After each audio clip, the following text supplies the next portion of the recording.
Fier d'être breton, sans bonne raison. Parmi beaucoup d'autres, d'être fier d'être breton, ou au moins de ne plus avoir honte, puisqu'on s'est aperçu que pendant longtemps, les Bretons ont eu honte de leur identité. Et il est structuré en grands chapitres.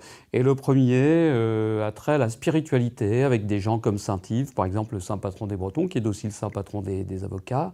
Il existe une église Saint-Yves des Bretons à Rome, qui existe depuis le Moyen-Âge, et qui était un lieu de rendez-vous des Bretons qui allaient en pèlerinage à Rome, de la même manière qu'il existe l'église Saint-Louis des Français. Il y a un chapitre sur le sport, les grands sportifs, les grands voileux. Donc évidemment, je parle de Bernard Hinault, mais pas que, de Louison Baumet, de Jean-Marie Guasmat, etc., puisque la Bretagne est aussi une terre de cyclisme.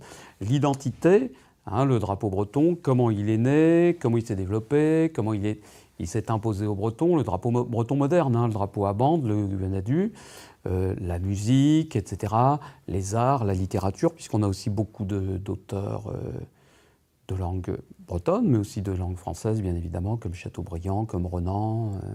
Il y a aussi les explorateurs, les grands aventuriers, les aviateurs, etc., les découvreurs de monde. Anecdote historique, et qui n'est pas vraiment anecdotique, c'est la découverte probable de l'Amérique par les Celtes. Et quand je dis les Celtes, il y avait peut-être des Bretons dans l'équipage. On sait en tout cas que probablement les Bretons étaient en Amérique bien avant Christophe Colomb.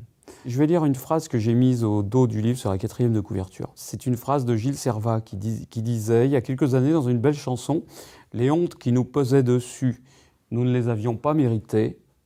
Pendant longtemps, nous les avons bues.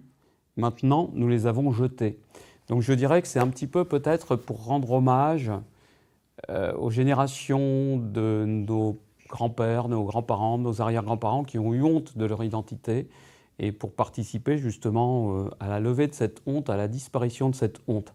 Notre identité, notre langue, nos racines participent à la biodiversité, comme on dit maintenant, et à l'enrichissement du monde.